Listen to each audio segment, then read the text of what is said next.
বয়স থাকতে থাকতে স্বামী স্ত্রীর কোয়ালিটি টাইম স্পেন্ড করা উচিত। বছরে একবার ভালো কোথাও ঘুরতে যাওয়া, সপ্তাহে একবার কিংবা মাসে একবার ভালো একটা রেস্টুরেন্টে খেতে যাওয়া। আপাত দৃষ্টিতে এতে টাকা অপচয় বলে মনে হতে পারে। জীবনে বেঁচে থাকলে রিজিকের অভাব হবে না, কিন্তু একটা সময় যখন আপনার বয়স হবে তখন হয়তো আপনার কাছে অনেক টাকা থাকলেও আপনি চাইলেই সব কিছু খেতে পারবেন না। শারীরিক অসুস্থতার কারণে চাইলেই ঘুরতে যেতে পারবেন না, কিংবা অনেক সময় দামি পোশাক পরার ইচ্ছাটাও আর থাকবে না। আপনার সন্তানের লেখাপড়ার খরচ থেকে শুরু করে আরও নানান রকমের রেসপন্সিবিলিটি আপনার উপর আসবে, কিন্তু এর মধ্যে থেকেই সময় বের করে নেওয়া যায়। আপনি আপনার সম্পদ, টাকা পয়সা সন্তানের জন্য সঞ্চয় করবেন, কিন্তু তারপরেও কিছু কিছু নিজের জন্য রাখা ভালো, কারণ দিন শেষে আপনার সন্তানেরও কিন্তু একটা নিজস্ব জীবন হবে। সে সেই জীবন উপভোগ করবে, তখন আপনারও সেগুলো দেখতে ভালো লাগবে।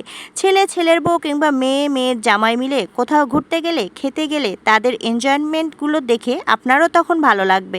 তারাও শ্রদ্ধা করবে। জীবনে টাকা পয়সা, ব্যবসার সমস্যা, মানসিক টেনশন আসবে, কিন্তু এই জিনিসগুলোকে নিজের সম্পর্কের উপর প্রভাব ফেলতে দেওয়া যাবে না। একটা সময় পর হয়তো আপনার পার্টনার আর আপনার জীবনে থাকবে না, তখন তার সঙ্গে কাটানো সুন্দর সুন্দর মুহূর্তগুলো, এগুলোই আপনাকে বাকি জীবন বেঁচে থাকতে সাহায্য করবে।